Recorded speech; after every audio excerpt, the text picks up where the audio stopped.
Hey guys, it's Richie from Nova's Music, and today I'm going to show you how I use the Morningstar MC3.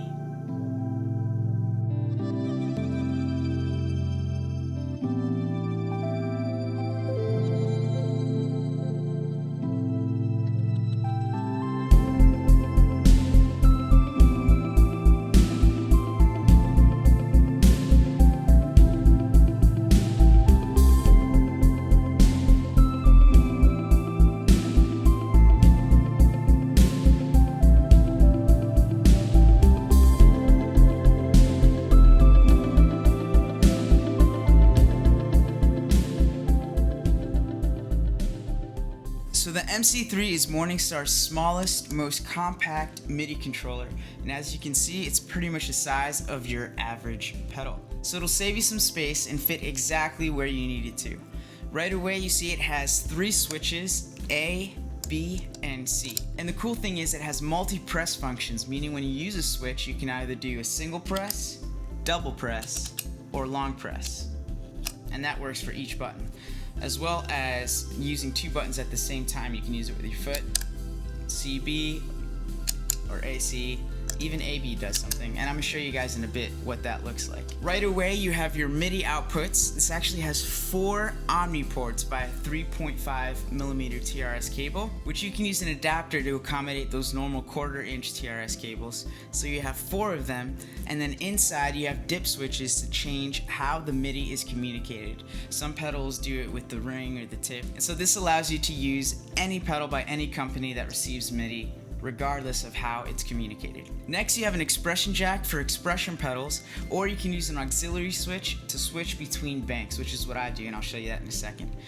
You have your USB input, which also gives you power when you plug it into a laptop computer, and that's actually the best way to navigate, set presets, and pretty much control your MIDI controller before you want it to control your pedal board. You have your 9-volt DC power output, and of course the 5-pin MIDI out to send to all your 5-pin MIDI pedals. So I'm going to show you guys how I use the Morningstar MC3. I have a live bank that I use for pretty much live situations where I have a couple presets of specific pedals, and I'm also going to get into how I use it in a song set list situation where I have specific songs with specific presets and things I can do within those songs and within the Morningstar MC3.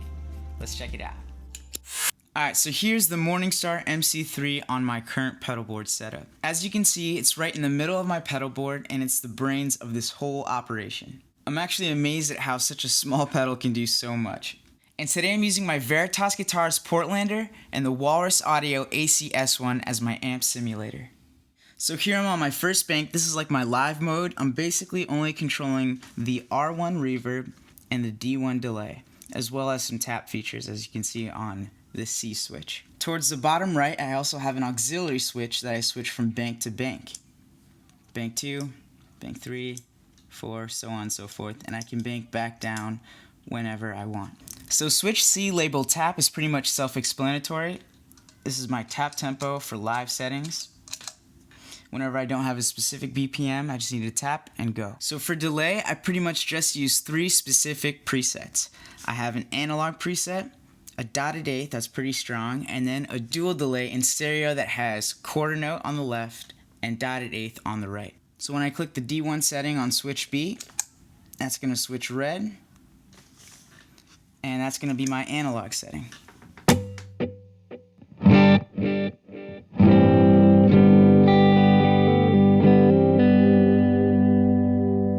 I pretty much just use that for light rhythm playing, or if I don't need a lot of delay going on in the mix. I tap it twice, and it goes into my dotted eighth preset.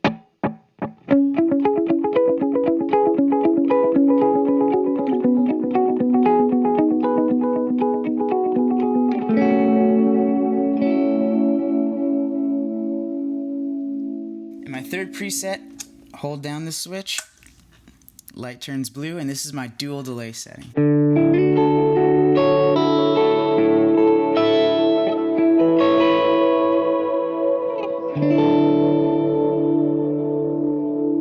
Next we have the R1 reverb. I like to have a lot of different options when I'm using the reverb, so when I click the A switch, it actually goes to the first bank that holds 3 presets on the R1. And from here, I can just toggle with my foot between the three. When I click it twice, it goes to the next bank, so I have 3 new presets that I can use.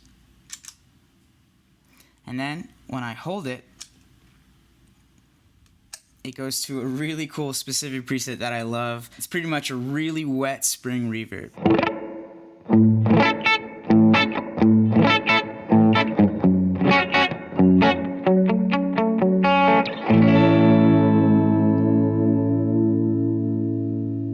I'll hit the Aux Switch again, and it's back to my first original reverb setting.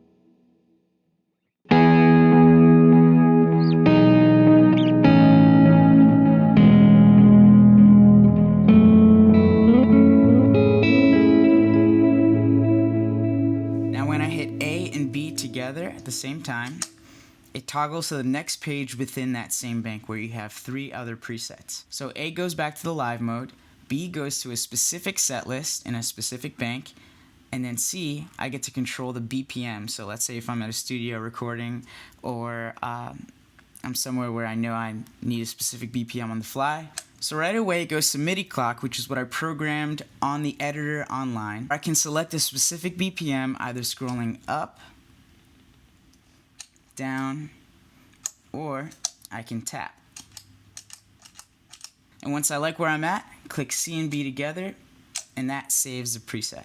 Let's go over to another bank where I have a set list programmed.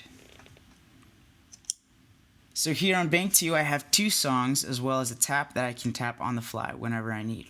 So I'll click here for you. I've also set this up to change the MIDI if I need to. When I like it, click exit, turns on the lamb, switches a few settings on the R1 and the D1, and I have this.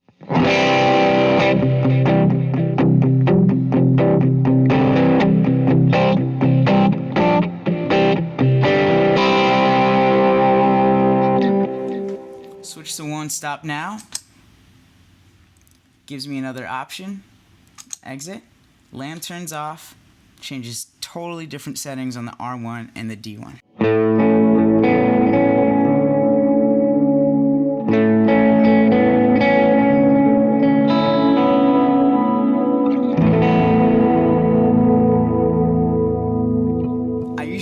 This MIDI clock function before the song starts in settings where I know that sometimes there'll be specific BPMs, but an artist or whoever's singing might want to change it.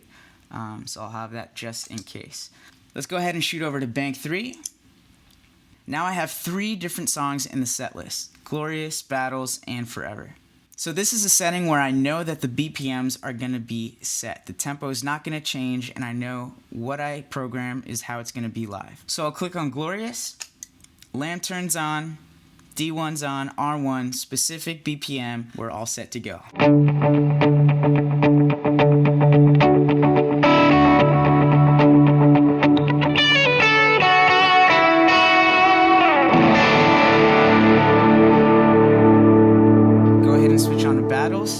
Lamb turns off, different tempos and BPMs on the D1.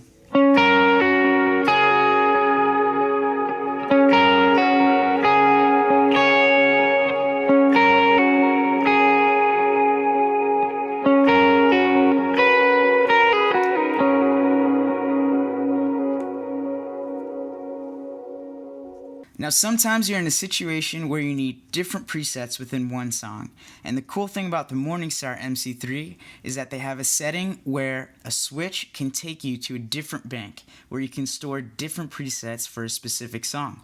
I'll give you an example. I'm going to click Forever here, lamb turns on, delay, reverb, all different, and when I double tap, it sends me to bank 5. Now I have the verse of the song, the chorus, and the bridge, all with completely different sounds. So this is the first sound that I would use for an intro.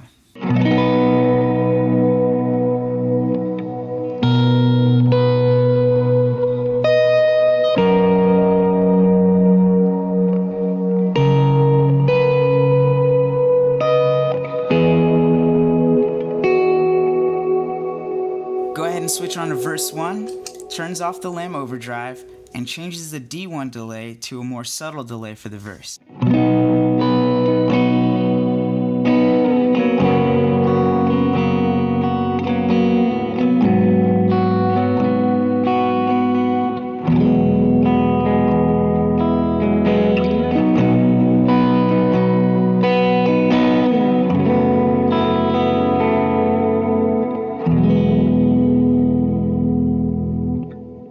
Switch up to the chorus, bigger section, more delay, more overdrive.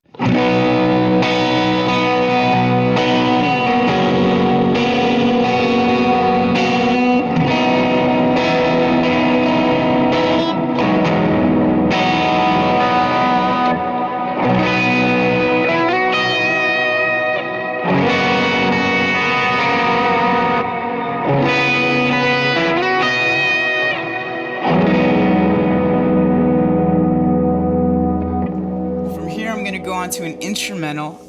I'm going to double tap C, which sets on a lead tone for the lamb overdrive.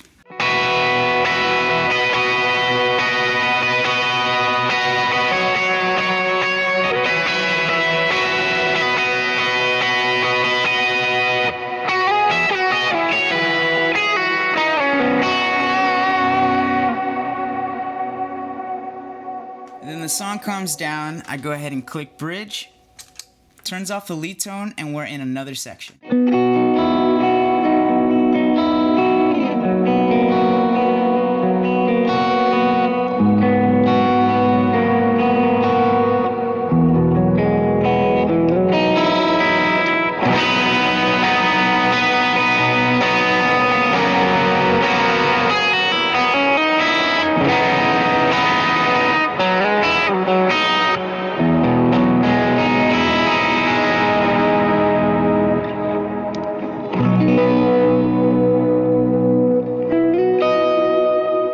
And there you go. That's how I use the Morningstar MC3.